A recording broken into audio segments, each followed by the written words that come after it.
एक steel factory की मालकिन होती है जो अपने वर्कर यानी अपने एम्प्लॉय की खुशी में, एक एम्प्लॉय होता है उसकी खुशी में पार्टी रखती है और उसी पार्टी में वो इतने ज्यादा दारू पी लेती है, इतना ज्यादा शराब का सेवन कर लेती है जिसकी वजह से वो चल भी नहीं पाती है। तो वही जिस एम्प्लॉय के खुशी में वो पार्टी रखी थी वही एम्प्लॉय उसको घर लेकर जाता है बाई कार। वहां पे जाने के बाद उनकी तबियत बहुत ही ज्यादा बिगड़ने लगती है जिससे उनको उल्टी आने लगती है और उसकी वजह से वो जो एम्प्लॉय होता है वहीं पर रुक जाता है और वो जो एम्प्लॉय और वो कंपनी की मालकिन होती है वो आपस में एक दूसरे से संबंध बना लेती है। और जब सुबह होता है जो नौकर था वो बहुत ही परेशान हो जाता है, हद से ज्यादा वो रोने लगता है। उसके बाद जो मालकिन होती है उसे पैसा दे करके उसे मना लेती है और उस मजदूर को जो वो पैसा देती है उस पैसा से कहती है कि तुम इसे अपने घर भेज दो जिससे तुम्हारी गरीबी दूर हो। चलिए जानते हैं कि वो जो फैक्ट्री की मालकिन होती है उस मजदूर के साथ शारीरिक संबंध क्यों बनाई, इसकी वजह का रीजन क्या है जो वो मालकिन उस मजदूर के साथ शारीरिक संबंध बनाने पे मजबूर हो गई। वीडियो शुरू होने से पहले मैं आप सभी को बता दूं कि मैं खुद आप सभी को 50 रुपए देने वाला हूँ पर वीक। बस आप सभी को ये 2-3 काम करना होगा जिससे मैं आप सभी को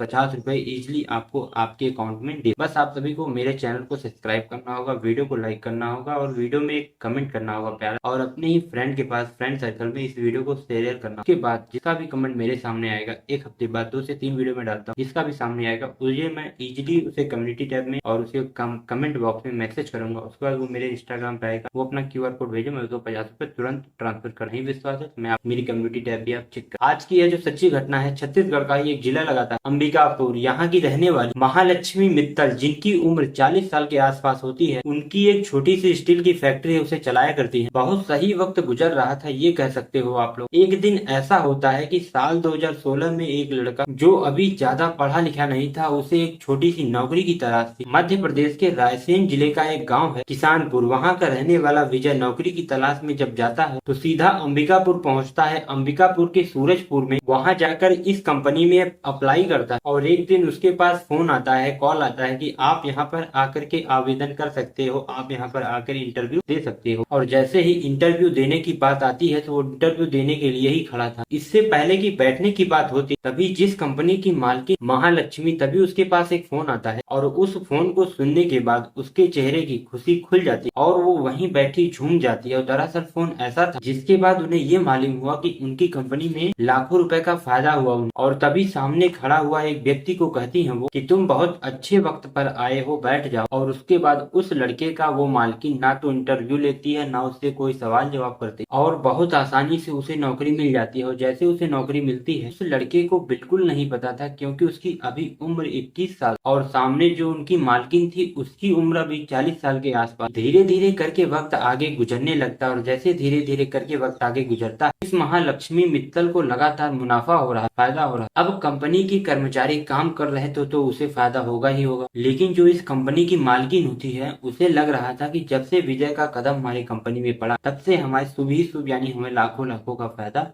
हो रहा और हमारी कंपनी लगातार आगे बढ़ रही है। और इसी खुशी में जो कंपनी मालकिन होती है वो बड़ी सी पार्टी रखती है। उसमें ना केवल बिजनेसमैन को बुलाया जाता है बल्कि उनके कर्मचारी को भी बुलाया जाता है और शहर के बड़े बड़े जिम्मेदार लोगों को भी बुलाया जाता है। और वहाँ पर जो आए थे वो सब उस फंक्शन का आनंद ले रहे थे और उसके बाद सब लोग अंदर जितना चाहो उतना खाना पीना खा रहे। और उसी बीच घोषणा की जाती है कि ये पार्टी का पूरा श्रेय अगर किसी को जाता है वो है विजय को जाता है। विजय भी बहुत ही शांत स्वभाव का लड़का और इस बात को स्वीकार कर लेता है जो मैडम कह रही थी। और उसके बाद उस दिन मालकिन ने उस खुशी के कारण इतना ज्यादा शराब पी ली और लगातार पार्टी में झूम रहे थे। और पार्टी खत्म होने के बाद विजय उन्हें घर ले जाता है और घर ले जाने के बाद उनकी तबीयत और ज्यादा बिगड़ने लगती है। वो भी कुछ इस तरह से खराब हो जाती कि उनको लगातार उल्टियाँ हो रही थी और उनके कपड़े बदलने में वो पूरा मदद करता है और यहीं से कहानी बिगड़ जाती है। या यूं कहो कि उस महिला की जिंदगी और अच्छे दिन आने वाले और अच्छे दिन इसलिए थे क्योंकि उसने अपनी कामयाबी के लिए जिस तरह से जोड़ तोड़ मेहनत की थी उनका पूरा परिवार छूट जाता है और बढ़ती उम्र के कारण उनकी शादी भी नहीं होती और वो भूल जाती हैं कि जीवन साथी सभी के लिए जरूरी होता है। उसने कमाने की वजह से और अपने आप को आगे बढ़ाने की वजह से अपनी बहुत सारी चीजें होती हैं जो सामाजिक स्टार के लिए वो पीछे छूट चुका। तब उसे विजय को देख करके याद आता है एक दूसरे के साथ संबंध बनाए। यहाँ केवल उसके साथ संबंध बनाने के बाद अगले दिन वो लड़का बहुत ही ज्यादा परेशान हो जाता है तभी वो समझती है कि जो भी हुआ है में उसे भूल जाओ, कुछ पैसा देकर उसको शांत कर दिया जाता है कि तुम गरीब हो, परेशान मत हो और तुम ये पैसा अपने घर भिजवा सकते हो। और ये सिलसिला लगातार जारी रहता है। उस गरीब लड़के की गरीबी दूर करने के लिए वो लगातार उसके ऊपर बहुत ही सारे पैसे खर्च करते हैं। अच्छी गाड़ी, अच्छे कपड़े, अच्छे शौक, ये सब कुछ उसके ऊपर खर्चा हो रहा है और उधर लगातार कंपनी की तरक्की हो रही और धीरे धीरे करके वक्त कब आगे बढ़ने लगता है पता ही नहीं चलता। यानी कि 2020 चल रहा था, जब लॉकडाउन का समय आता तब लोग अपने घरों में कैद हो जाते हैं। अभी उस लड़के को याद आती है कि का एक परिवार है और उसके घर में रिश्तेदार हैं, उनसे क्यों ना मिला जाए। तभी 20 अगस्त 2020 को वह वहां पर बहाना करता है कि मुझे घर जाना है, मुझे घर वालों से मिलना है, अपने दोस्तों से मिलना है, रिश्तेदारों से मिलना है। वहां से सीधा घर के लिए चला आता है। जैसे ही वह घर आता है तुरंत ही जो उस नंबर को चालू किया था उस नंबर को बंद कर देता है और वह मिलने की कोशिश नहीं करता है। तभी वो जो स्टील फैक्ट्री की मालकिन होती है वो उस लड़के से संपर्क करने की कोशिश करती है, लेकिन उसे संपर्क नहीं होता है। ऐसे ही करके 1 महीने 2 महीने लगातार वक्त बीतने लगता है और उसने अपने एम्प्लॉय, अपने मजदूर से संपर्क करने की कोशिश करती है, लेकिन उसका उस एम्प्लॉय के साथ संपर्क नहीं हो पाता। और उसके बाद जब वह परेशान हो जाता है, एम्प्लॉय नहीं मिलता, उससे कोई संपर्क नहीं होता, तो वह 700 किलोमीटर का सफर शुरू होता है। उसके बाद वह अपने अंबिकापुर जिले को छोड़कर सीधा उस लड़के के पास रसायन पहुंचती है और उसके बाद मध्य प्रदेश में उसे ढूंढते ढूंढते उस लड़के के घर पहुंच जाती है। और जैसे ही वह घर पहुंचती है तो उस लड़के को पता चलता है कि उसकी मालकिन आ गई, तो वो छत से कूद करके भाग जाता है और वापस लौटकर नहीं आता है। लेकिन मालकिन घर पर बैठ करके उसका इंतजार कर रही थी। उसके घर वाले ये बिल्कुल नहीं जानते थे कि उसके बेटे के साथ आखिर हुआ क्या है और घर वालों को ये बिल्कुल नहीं पता था उसकी मालकिन के साथ इसका रिश्ता क्या संबंध है इसका। और 1-2 दिन नहीं बल्कि मालकिन को उसके घर पर 10 दिन तक गुजर जाता है और वो 10 दिन गुजर जाने के बाद भी वो लड़का लौटकर नहीं आता है। तो वो जो महिला होती है वो उसके माता और पिता से साफ साफ कह देती है और वो महिला कहती है कि तुम्हें अपने बेटे को लाना ही पड़ेगा, क्योंकि वो मेरे साथ 1-2 दिन नहीं बल्कि 4 साल तक लिविंग रिलेशन में था और 4 साल से वो मेरे साथ पति और पत्नी के रिलेशनशिप में था। और भले ही हमारी जो शादी है वो सामाजिक और कानूनी तौर पर नहीं हुई है, लेकिन वो और हम एक दूसरे से पति और पत्नी के रूप में रहते थे और वो मेरी जरूरतों को पूरी करता था। अब इस महिला की उम्र थी 50 साल और उस लड़के की उम्र थी 25 साल। अब दोगुनी उम्र का फर्क था और घर वाले इस रिश्ते को लेकर के न केवल परेशान होते हैं बल्कि वो करे तो करे क्या करे। बल उसके बाद उस महिला को डांट कर फटकार कर अपने घर से धक्का मारकर बाहर निकाल देते हैं। जब घर की दहलीज से निकल रही तो इसके जो आसपास के लोग होते हैं वो सब देख रहे और ये सब देख करके वो सोचते हैं कि आखिरकार मामला क्या है। और तभी उस महिला को लगता है कि उसकी बहुत ज्यादा बेइज्जती हुई है और उसके बाद सीधा थाने पहुंच जाती है और थाने पहुंचने के बाद उस लड़के के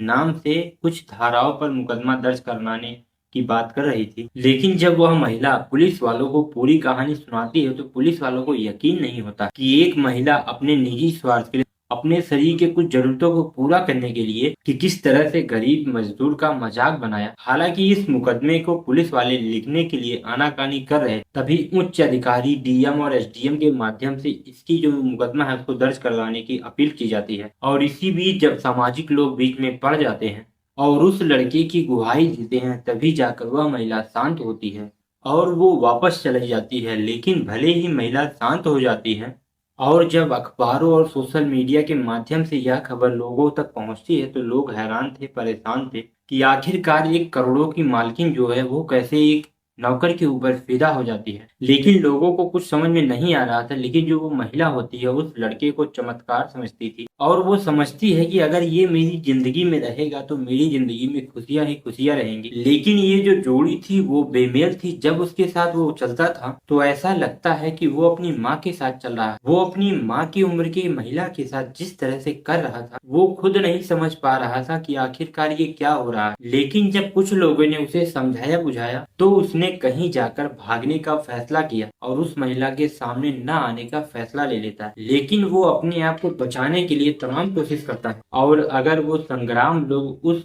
लड़के के पीछे नहीं पड़ते तो वो महिला के चंगुल में वो लड़का आ जाता और आजाद नहीं हो पाता। हालांकि उस महिला ने शिकायत दी थी और शिकायत देने के बाद एसपी ने उसे भरोसा दिलाया था कि इस लड़के के ऊपर कार्रवाई करके उसे सजा जरूर दिलाया जाए। फिलहाल यह घटना यहीं पर समाप्त होती है और आप लोग देख सकते हैं किस तरीके से मानसिकता है लोगों की आज के टाइम। और आजकल के लोग जो महिलाएं हैं, जैसे महिला है भाई मालकिन है, वो गरीबों को सोचो कितना दबा रही है, वो चाहती है वो मेरे अडॉप्ट हो जाए, मुझसे शादी कर ले। क्या है यार, कुछ भी मतलब यार, कुछ भी चल रहा है आज के टाइम पे देश में। आप लोग इसके बारे में जरूर कमेंट करिए। मैं आप सभी का दिल दुखाने के लिए यह वीडियो नहीं लाया था, बस आप सभी को सचेत करने के लिए लाया था यह वीडियो। फिलहाल के लिए चलते हैं। जय हिंद, वंदे मातरम।